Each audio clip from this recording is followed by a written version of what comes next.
યુગ શક્તિ ગાયત્રી ફેબ્રુઆરી 2000 સંપાદક પંડિત શ્રીરામ શર્મા આચાર્ય.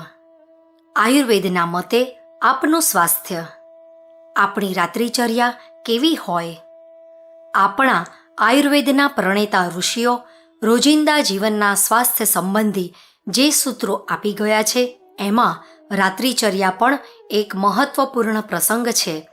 શયનવિધિ વિશે આયુર્વેદ કહે છે કે રાત્રે સૂતા પહેલાં વસ્ત્રોની સ્વચ્છતાનું વિશેષ ધ્યાન રાખવું જોઈએ. જે વસ્ત્રો આખો દિવસ પહેર્યા હોય એ જ પહેરીને સૂવું સ્વાસ્થ્ય માટે હાનિકારક છે. સૂતા પહેલાં વસ્ત્રો બદલી લેવાનું તથા અંગો પર દબાણ ન આવે તેવા વસ્ત્રો પહેરવાની જોગવાઈ આયુર્વેદમાં કરવામાં આવી છે. એવી જ રીતે પથારી પણ સ્વચ્છ હોવી જોઈએ. બધાના ઓઢવા અને પાથરવાના વસ્ત્રો જુદા જુદા હોવા જોઈએ. આયુર્વેદ કહે છે કે ઋતુ પરિવર્તન મુજબ પથારીના વસ્ત્રો હોવા જોઈએ. વધુ પોચા અને ડનલોપની ગાદી કરતાં રૂની ગાદીનો પ્રયોગ સારો છે. ઉનાળા અને ચોમાસામાં ગાદી કરતાં શેતરંજીનો ઉપયોગ કરવો જોઈએ.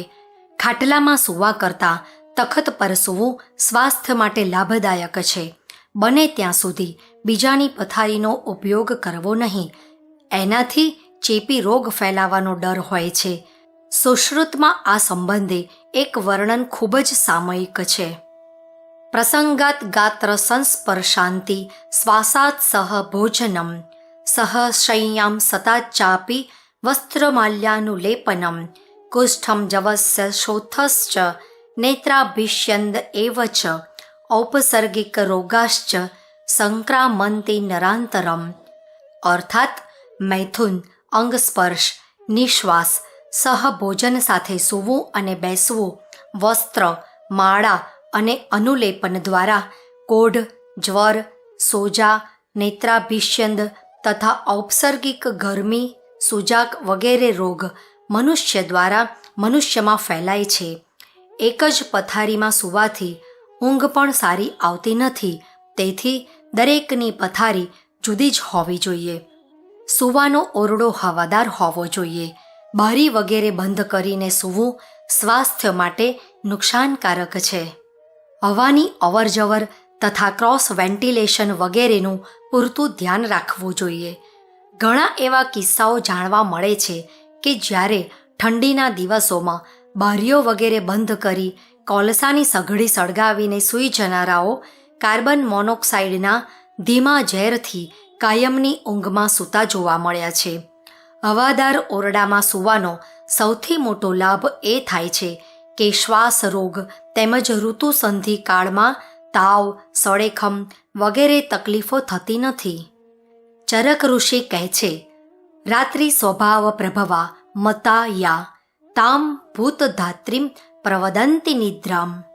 અર્થાત રાત્રિ સ્વભાવને કારણે ઉત્પન્ન થતી જે રાત્રિની નિંદ્રા હોય છે તેને વિશેષજ્ઞો ભૂતધાત્રી કહે છે. ભૂતાની પ્રાણીનો દધાતી પુષ્ણાતી ઇતિ ભૂતધાત્રી. ચક્રપાણી અર્થાત રાતની નિદ્રાથી સૌથી વધુ લાભ થતો હોવાથી તેને ભૂતધાત્રી કહે છે.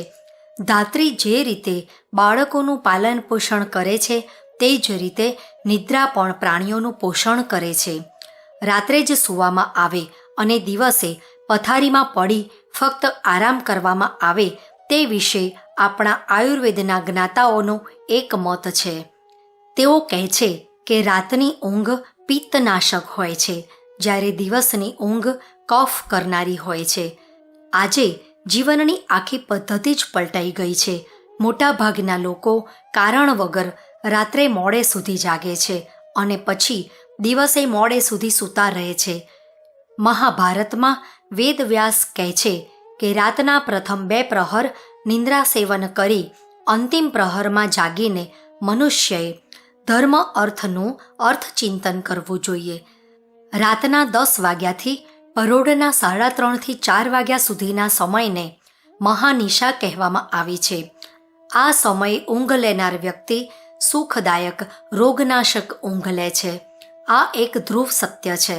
આવી વ્યક્તિનો કાયાગ્નિ પ્રદીપ્ત થાય છે અને તે યોગ્ય માત્રામાં આહાર ગ્રહણ કરી તેને પચાવી લે છે એ આહાર તેના શરીર માટે પરમ પુષ્ટિદાયક બની જાય છે.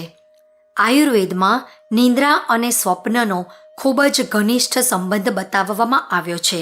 ચરકો કહે છે, ગાઢ નિંદ્રા ન આવે તે મનુષ્ય ઇન્દ્રિયોના સ્વામી મન દ્વારા સફળ તથા નિષ્ફળ એવા જાત જાતના સ્વપ્નો જુએ છે. આયુર્વેદ અનુસાર જાત જાતના કઢંગા સ્વપ્ન શરીરને પરિપૂર્ણ આરામ કરવા દેતા નથી કે મન પણ શાંત થતું નથી. આવા સ્વપ્નોને લીધે જ અતૃપ્ત ક્ષુબ્ધ મન જન્મ લે છે. જેઓ શારીરિક મહેનત કરે છે તેઓ ગાઢ નિંદ્રા લે છે. તેમને ચિત્ત ઉદ્વિગ્ન કરનારા સ્વપ્નો સતાવતા નથી. આયુર્વેદમાં 7 પ્રકારના સ્વપ્ન બતાવવામાં આવ્યા છે.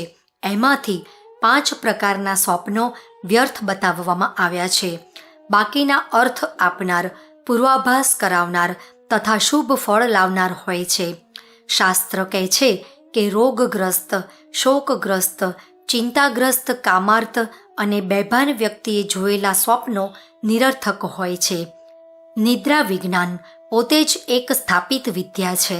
જો એને આયુર્વેદના પરિપ્રેક્ષ્યમાં સમજવામાં આવે તો રોગોથી બચી શકાય છે. ધન્યવાદ.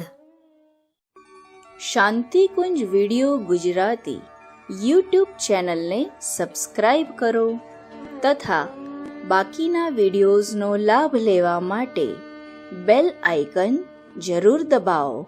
ધન્યવાદ.